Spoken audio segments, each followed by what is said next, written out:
Welcome to the world of professional video games. It's called esports. Every day, all over Europe, the world's best gamers are competing, and hundreds of thousands of people are watching. It's a world that's closed off from large parts of society. People who don't understand esports are the same people who don't use the scroll wheel on a mouse, they just hold the side and scroll it down. But its biggest games are watched live by 30 million people. This could be the first kill in Sweden, and Fizichachi is roasted by Underwhelming. Well, to anyone asking questions like, when's esports going to get big? Will it ever be mainstream? Look at this, it's like a football stadium. I'm Dan Howell, and I'm a YouTuber. Gaming is one of my specialities, and I want to know the secrets of this world. This is it! Come on! I've spent the summer with 3 British esports players, all at different stages of their careers. An overnight sensation who's got something to prove. Kassim saves H2K once more. As a personal achievement, I think it's worth it, but to others, it's like, yeah, he's still playing a video game. Going in. A big name of the past fighting to regain his status as a champion. It's always the same. We played every fight wrong for the entire mid-game. We still do it. I just want to get back to competing. I want to play against teams that I look up to. And a young hopeful still at school who is willing to give anything to make it. This year, I think it's great to suffer a little because of his other commitments. That's my goal, actually, just to win one event to tell me that I'm really good at the game and I can do this in the future. I want to know the inside story of esports, how it's gone from an underground hobby to a multi-million-pound world, and what sacrifices you must make to become an elite professional gamer.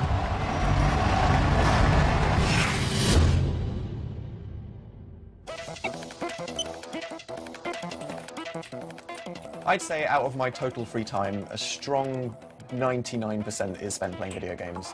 In fact, let me type /age from this game. I have apparently played, oh my god, 1,855 hours, which is either quite depressing or impressive, depending on what side of the fence you're on.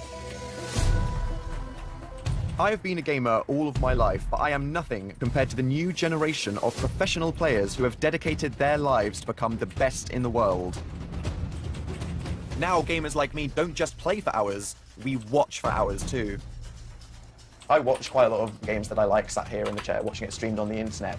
There's so much about it I don't know. How does someone actually become an esports player? What do they do with their time? How does anyone get any money? Is it a safe thing to do with your life? Something that I'm interested in that I would like to know a lot more about.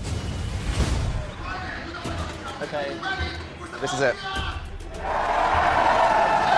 Coming to you live from Berlin, Germany, where our teams are getting set for battle as we continue week 7 of the summer split. I've come to Berlin in Germany to see the world of professional gaming at its highest level. Gonna be enough people there, and the Baron goes down, secured this time by Rocket. This game is League of Legends. Here, it's a spectator sport filled with action, designed to thrill a crowd. I'm used to seeing it online with the other 100 million people who watch it every year, but this is the first time I've been part of the live audience. Come on. Now I've got a chance to spend some time with 3 British players so that I can find what they're risking for this career and what rewards it brings. And Rocket have taken out H2K.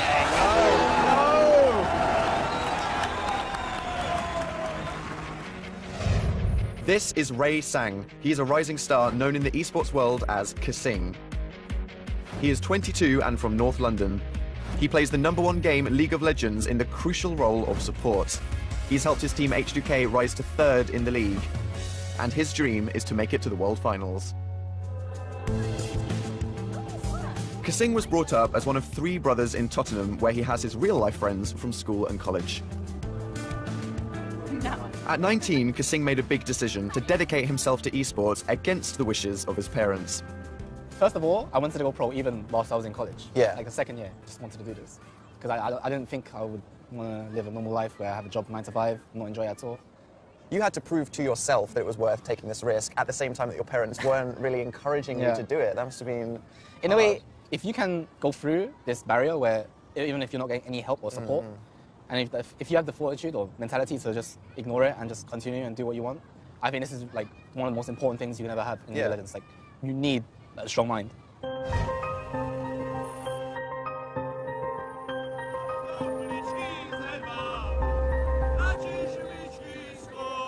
All the elite League of Legends teams have to live in Berlin as a condition of taking part in the top division.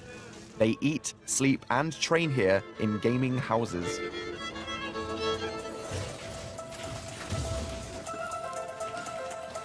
This is the training camp of the League of Legends team H2K. It's where they practice for 12 hours every day. I know this game, I played League of Legends, but I can't even keep track of what's happening on the screen. I mean, that's the difference in skill.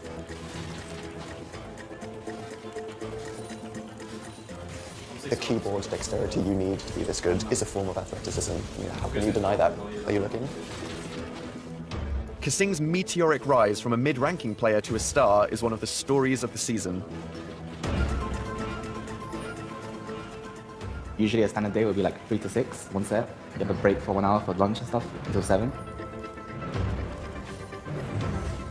And 7 to 10, you have another set. And then after 10 to 11, you have analysis. And then after that, it's like by the time it's 11, then 12, you're expected to play one more game. So and then after 12, then you can do what you want.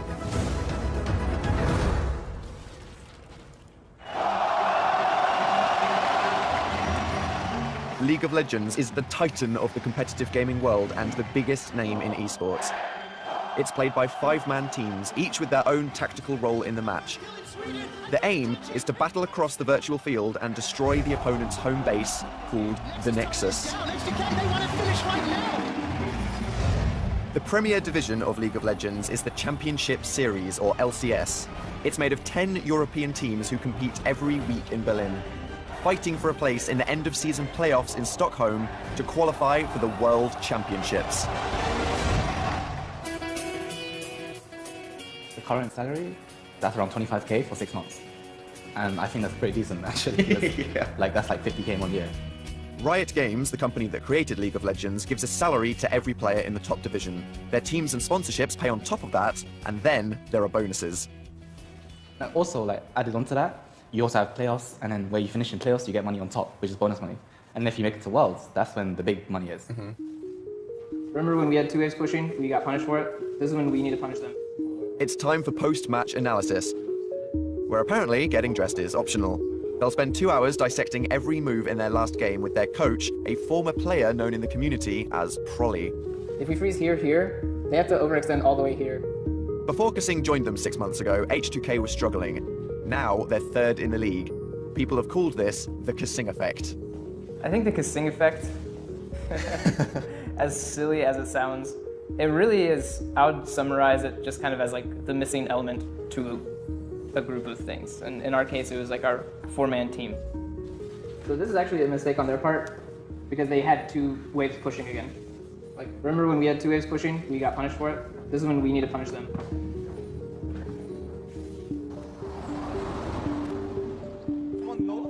These guys are superstars in their own right, but even on a rare night off, they can't afford to go too wild. You guys don't really drink excessively that often, though, do you? I did it twice, my entire time here. Yeah. And I've always felt like shit the next day. So basically, I won't get good practice. Yeah. And I've pretty much ruined 2 days myself. Serious business, professional gaming. Surprisingly, it really is. Like that, if you think about it, all the other like nerds in the world that really want to make it are all competing for your job. So you actually are always being tested. Every single week is a test. The gaming house in Berlin reminds me of a student flat, shared between the 5 players, the coach, and the manager.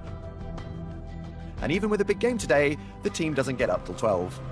So I'm back in the pad, and as you can see, I am surrounded by all the essentials that you need to be a pro gamer. Pizza, crisps, and bags of mini muffins. It is very much a gaming house. I think that someone got through quite a few of those last night. What were they up late doing last night? Just practicing for the big game today? That's what they tell you, but I think more kind of the teenage, young adult rebellious, you don't tell me when to go to bed, I go to bed when I'm ready kind of thing, and then wake up feeling like rubbish the next day. Like every professional sports club, they need a chief executive. Richard Wells is only 24. He took over H2K last year when they were struggling and has put all of his savings into turning the team around. Do you feel like managing the guys day to day is a bit like being a teacher at school? Getting them to do things on time, turn up, do the work when you say? Or are they, independent young adults? 100% like school.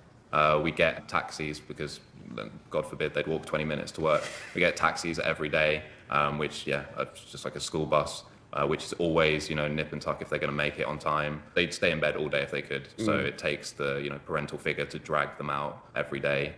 And yeah, it couldn't be more like school, really. Kasing is preparing for the biggest match of the season. It could be his ticket to the World Finals. Right now, it's like I want to 100% focus on just trying to get to Worlds, and we can't afford to slack now until after the entire Worlds is finished. Do you feel like you have to make it to Worlds to feel like it's been worth it? In a way, I mean, it's just I want to make it to Worlds, and then I can say that. Yeah. But right now, it's like my only motivation right now is just to go to Worlds, so that's what keeps me from either waking up every day, practicing, doing this, and yeah. These are the TV studios used by Riot Games, the giant gaming company that owns League of Legends. The company makes $1 billion a year from the game and supports leagues in 4 major territories across the globe. Every week, crowds can pay €15 a ticket to be part of the studio audience.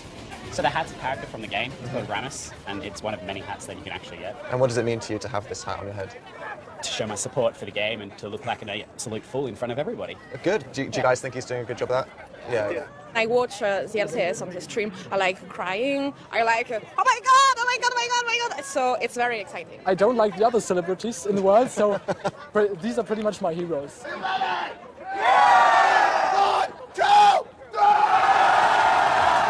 As you can see, the crowd is absolutely hyped for a big day. Nearly we caught a glimpse of everyone outside. Today could be a big step in H2K's season. A win could mean a place for them at the playoffs in Stockholm. But they are up against their biggest rivals, Fnatic, the undefeated team at the top of the league. Okay, good luck, guys. This studio is absolutely insane. I had no idea the production value was this big. I mean, look at these screens, look at all the technology, the crowd. It's like any major sport with commentators, analysts, and big TV money. H2K want to stop Fnatic short. The audience, by the time teams reach the World Final, is over 30 million people. We're loading onto the Rift. The match is on. It's going good. H2K started off pretty awesomely by instantly killing 2 members of Fnatic and the whole crowd chanted H2K, H2K. Hooney's in trouble. He gets Marboard against the wall. Yes! Before he puts Equalizer out. Rainover's leaped back in with Philip behind. Kasing is channeling the Scandinavian. It looked like Odoamne was totally about to die, and then Kasing came out of nowhere and obliterated him. Kasing saves H2K once more. That's the sound of the Kasing effect, right there. H2K's strategy has been working up to now, but Fnatic are coming back. Fnatic have 4 kills, looking for the ace. Momentum has very much started to shift in Fnatic's favour. 4 members of H2K down. But it's Fnatic that end up winning. H2K have thrown the match away. God. It was so close as well, because like seriously, anything can happen in this game. It can go so well at the start, and then you lose one fight, and the whole thing is over. It is a good sport to watch. Yeah, today was quite painful, to be honest. Actually, I'm quite annoyed right now, but I'm not going to show it. Does it mean more to you now that you've lost coming out of it than you thought the game would mean to you going into it? I think it's more that, like, if we had gotten stomped, I wouldn't be as mad or anything or annoyed, but it's more that we threw away the lead that we made, and pretty much we outplayed ourselves. The players have sacrificed years of their lives to this game. They know if they fail, they could be dropped from the team. I do feel for these guys, you know, this is what they spend their entire existences dedicated to doing, especially when they lose something that they know they should have won. I can understand why, you know, they've gone from, you know, struggling to get out of bed to being excited all day to just being angry, because this is how important it is to them. It's not a game, it's their life. I'm on my way to meet another British player who has also played at the top, but is now struggling to find his form in a team that is languishing in the 2nd division. This is Matt Taylor, aka Impaler. He is now 20 years old. He also plays League of Legends, and he has spent 2 years as a pro, most recently with a new European team, Ex Nihilo.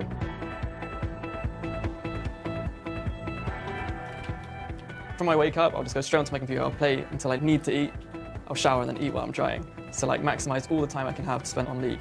And I'll play like 16, 17 hours in a day, and then like sleep and do it again. Impaler accepts the sacrifices esports demands, including unwritten rules about girls. Just don't have a girlfriend. Like, it's not good for you, it's not good for them. It's just like, nobody this age can understand how much time and effort you have to put into this. Impaler was brought up here in Taunton. Ironically for a gamer, much of his time was spent outdoors.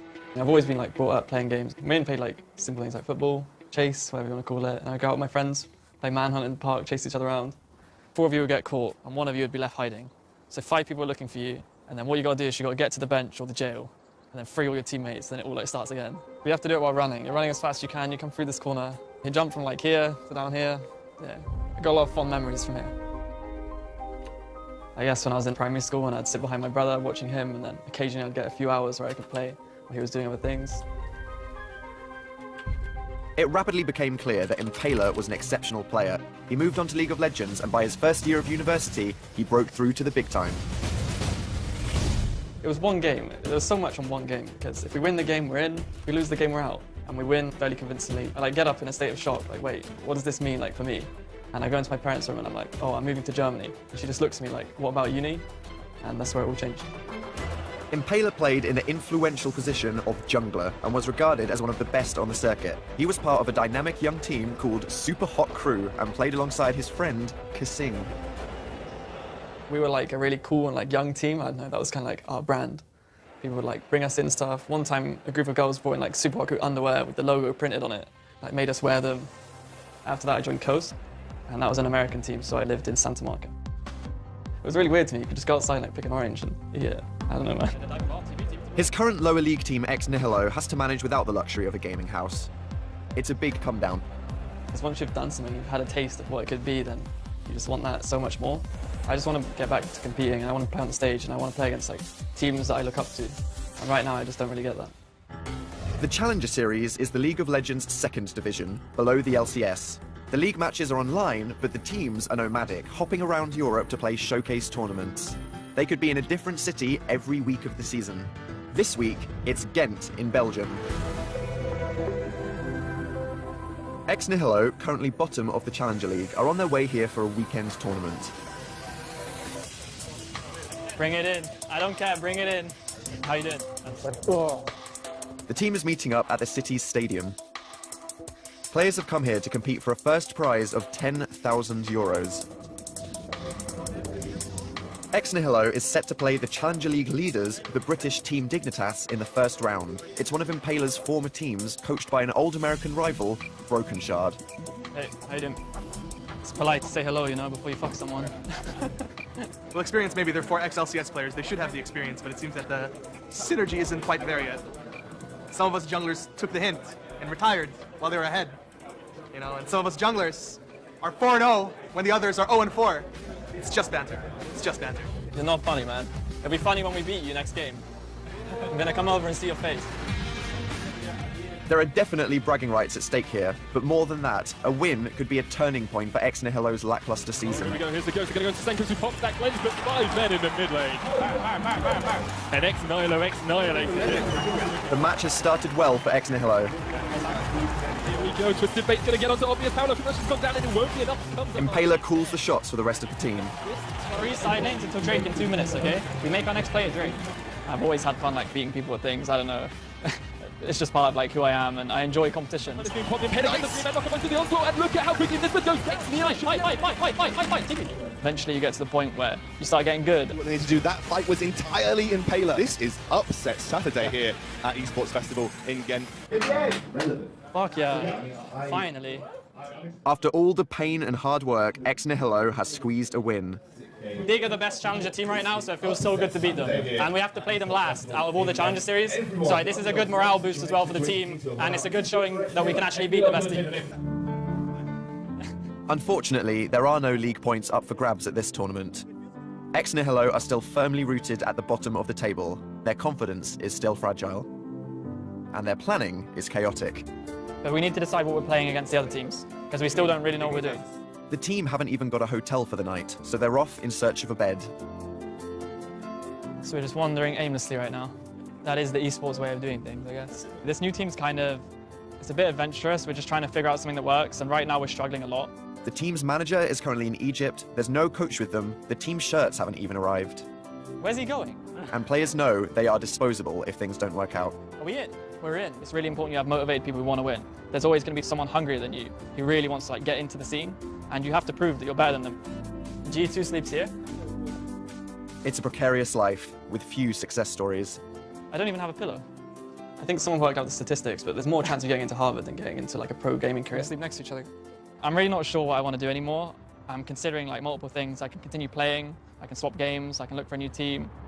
I'm taking some time to reevaluate everything, but right now I'm not sure what I want to do. Despite their surprise victory, the tournament is not going well for Ex Nihilo. They're also? They've lost half of their games. If they don't win the next one, they're out. This is like make or break for me, for this team. If things don't go well here, then I'm pretty sure I'm going to have to like start again from scratch. They have no TP, let's go, let's fight anyway, fuck it, 4v4, let's go. Come. Go in, I'm going in. Ex Nihilo are losing. Their brief morale boost has evaporated, and they're back to square one. Holy fuck.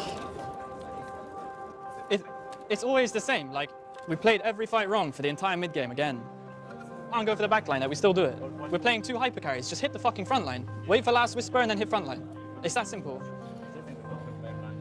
Good game. Good game, buddy. I have nothing more to say. That's it.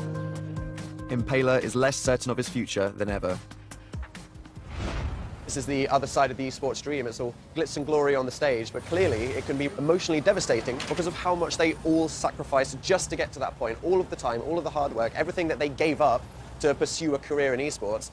And, you know, it makes me wonder, if these guys are the 0.1% that actually make it as pros, what happens to the rest?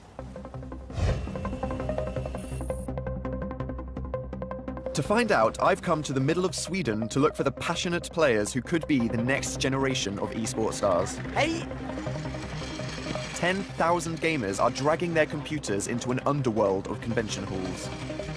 This is DreamHack, Europe's biggest video games festival and a breeding ground for young players ready to start their journey into the competitive world.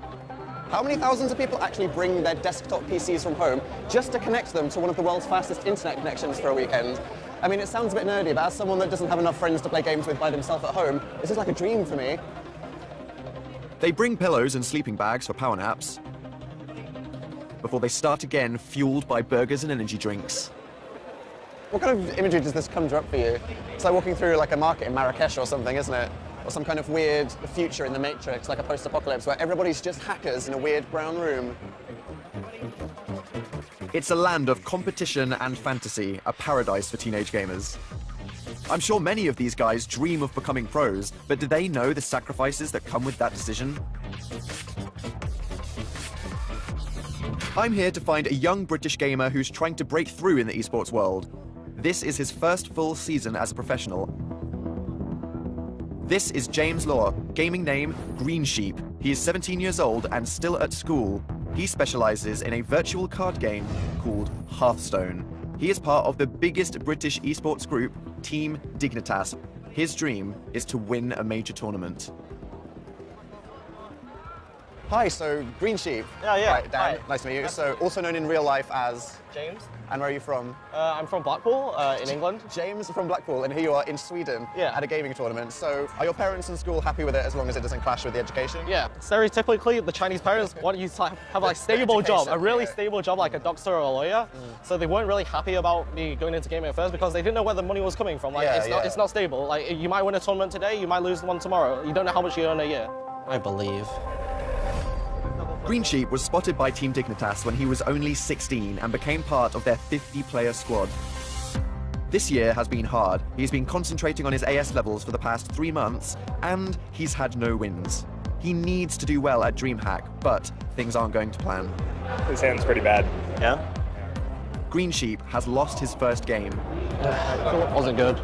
Like, that was the exact cards he needed to win, like no other way. He needs to win the next round without conceding, but he misses an easy chance.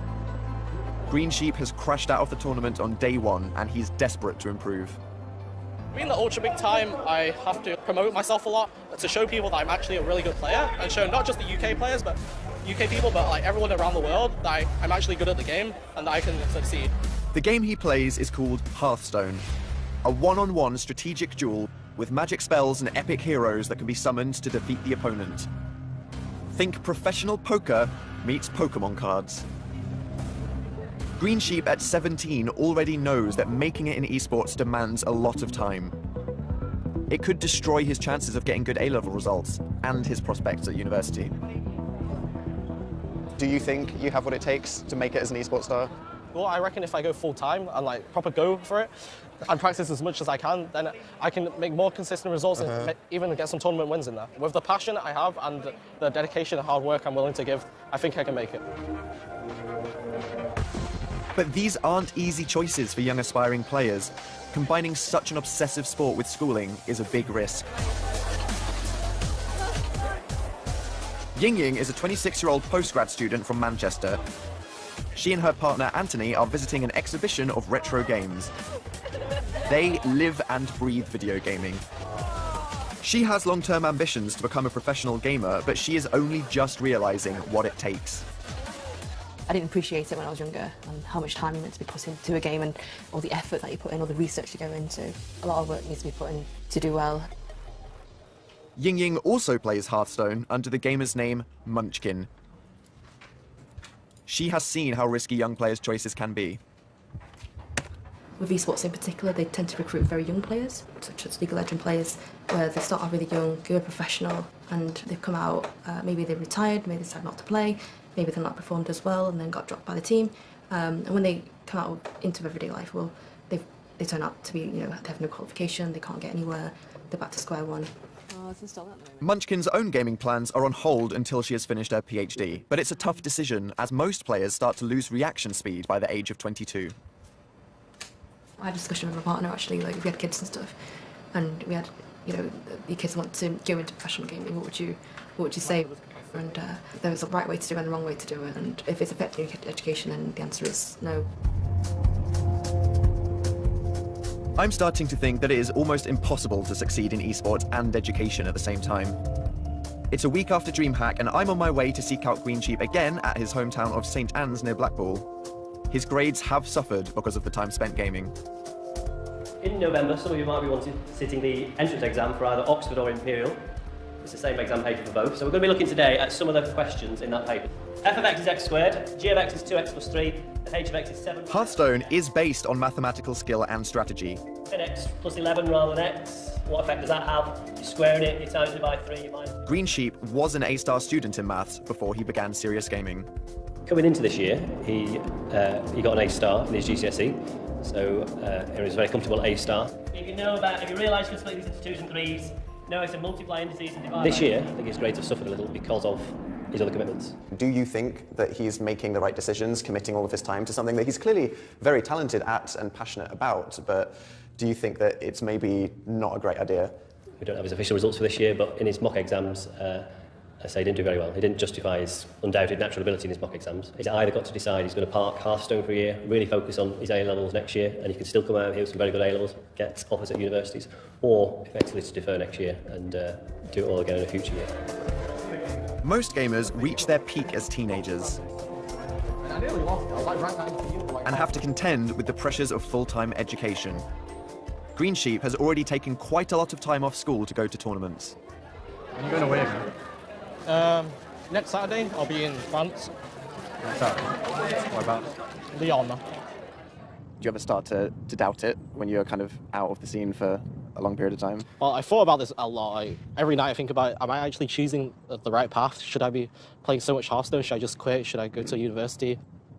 When I'm at home, and I see these events that I'm not at, it just drives me to perform better, to qualify for the next event, to actually win an event.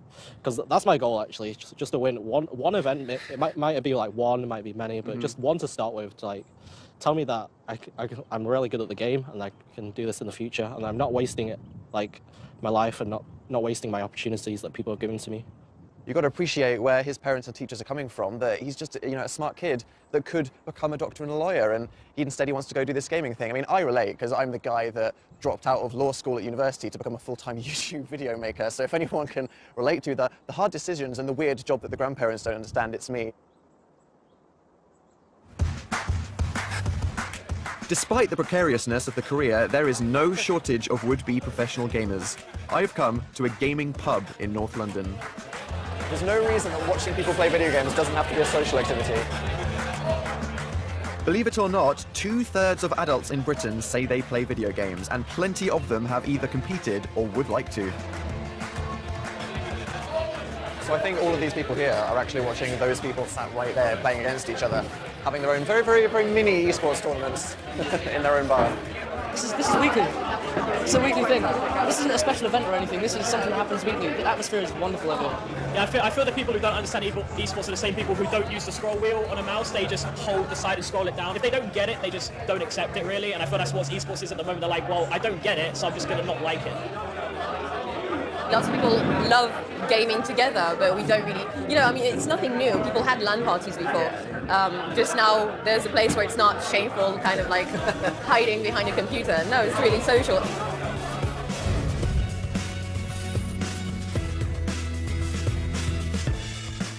I've seen for myself the growth of professional gaming in the last few years. It has turned into a truly colossal spectator sport, but it is driven by the global gaming industry that continues to outpace every other form of entertainment. I want to see how this casual hobby becomes a sport, so I've come to Cologne, the Glastonbury of gaming. In case you still thought gaming was people antisocially playing in the darkness of their bedrooms, welcome to Gamescom, the biggest convention in the entire world for gaming, which is attended by nearly 400,000 people.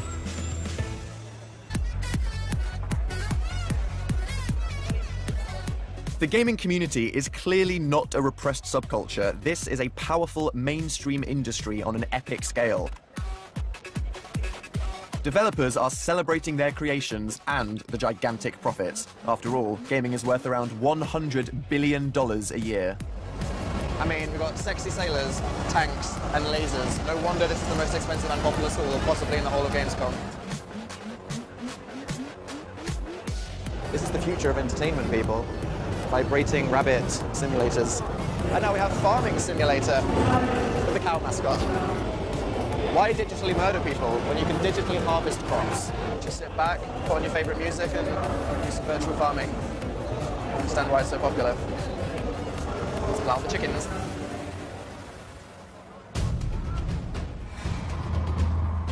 At the beating heart of every gaming convention are the esports events. Vice gets the shot off.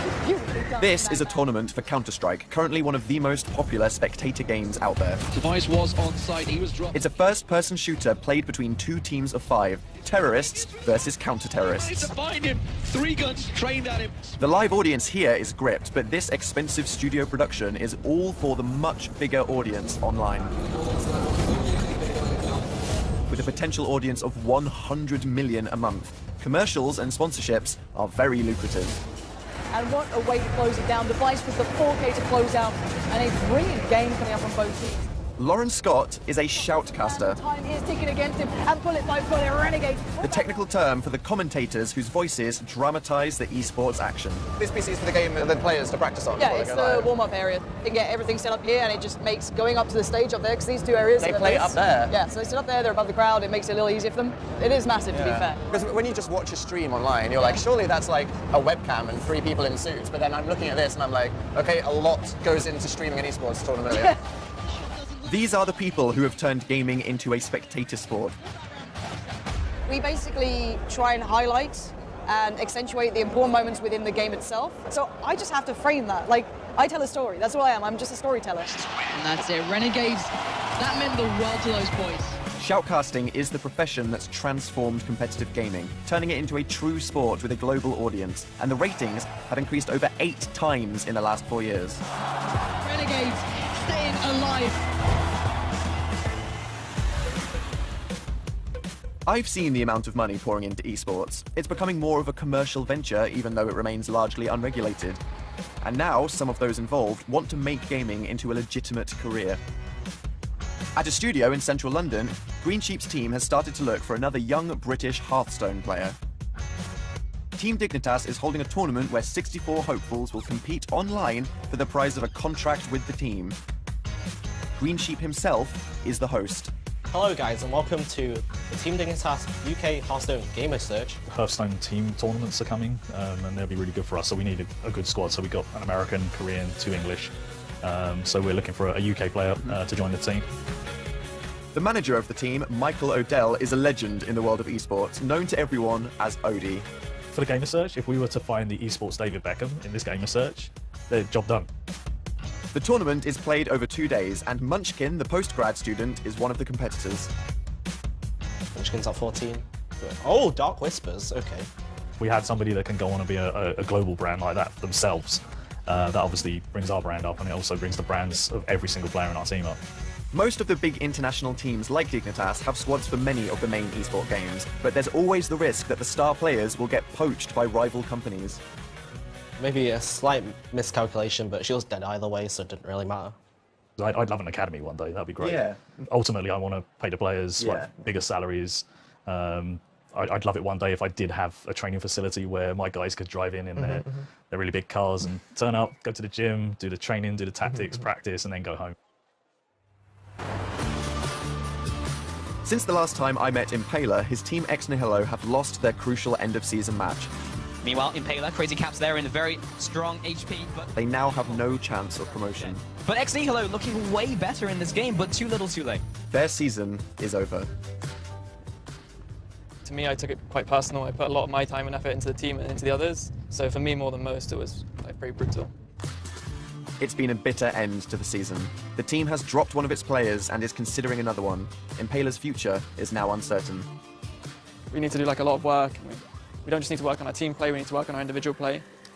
So it's going to be a long road and we need to improve. Do you still love the game as much as you did back in the... Nah. No. Nah, I don't think anyone does. Like, as soon as you go pro, like, I still love the game. Like, I love everything about the game, but it's just, when it was new to me, it was like this amazing thing that I didn't really fully understand. But now it's just like honing in the skills, and it's mainly going over things I already know. Impaler's career in esports has had its ups and downs, but despite the team's defeat, for the moment, he remains determined to come back. It's quite precarious, though, the world of esports, because, like, I mean, you could get dropped from a team if you stop playing so well, and then you kind of have no future in it. I feel like you have to earn your spot on the team, and if you don't earn it, then it's not yours to keep. And that's part of what's exciting about it to me. Like, sure, it's fragile and it's very volatile. People get replaced a lot, but that's just part of the job for me.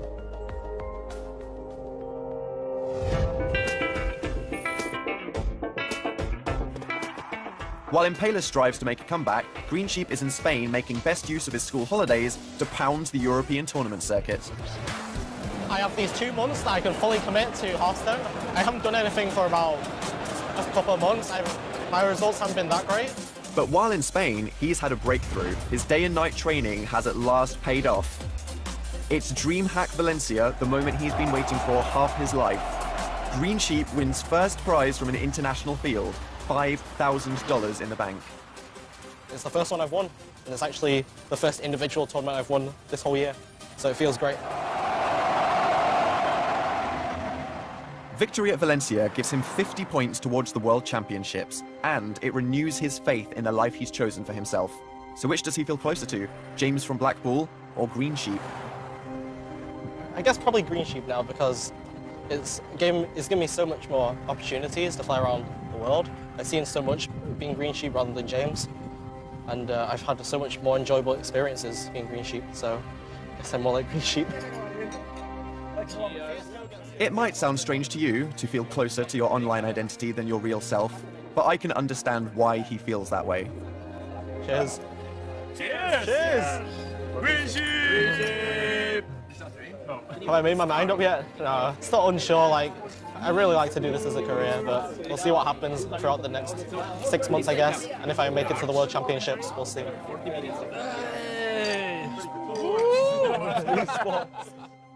It's been a month since Impaler's season came to an end.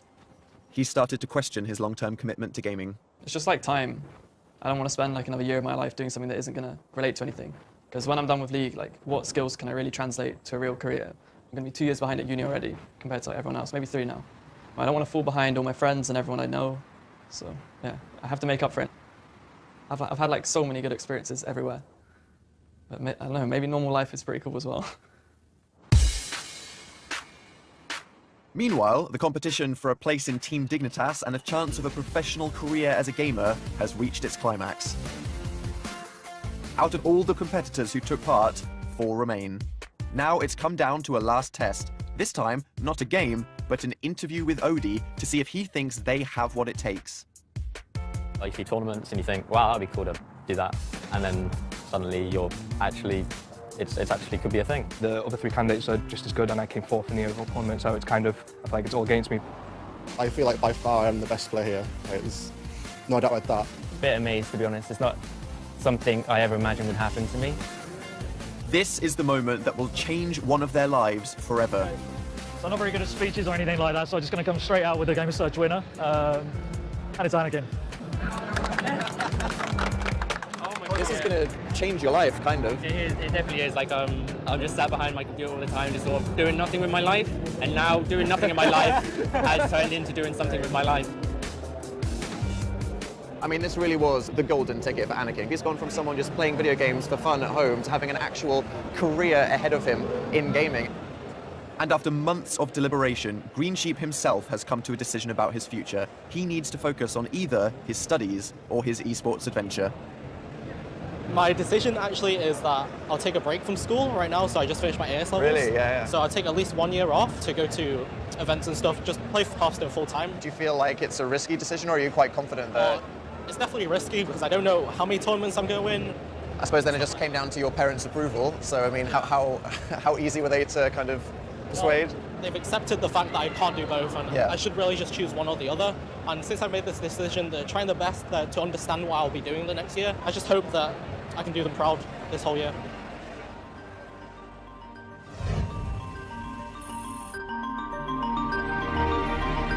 I've now come to Stockholm.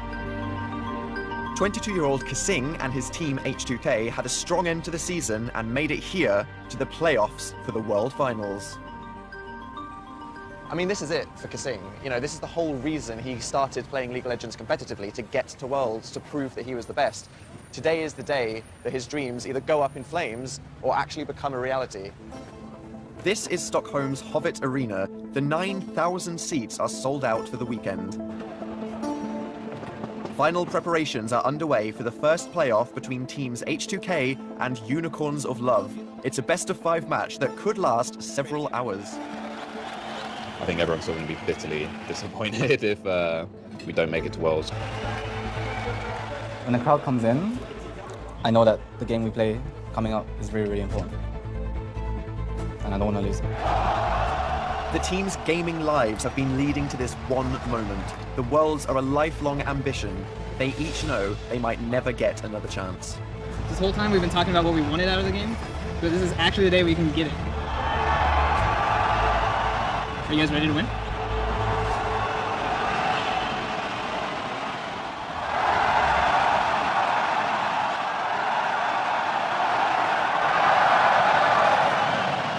I think it's safe to say that the nerves have set in now, and you can't really blame them looking out at all of this.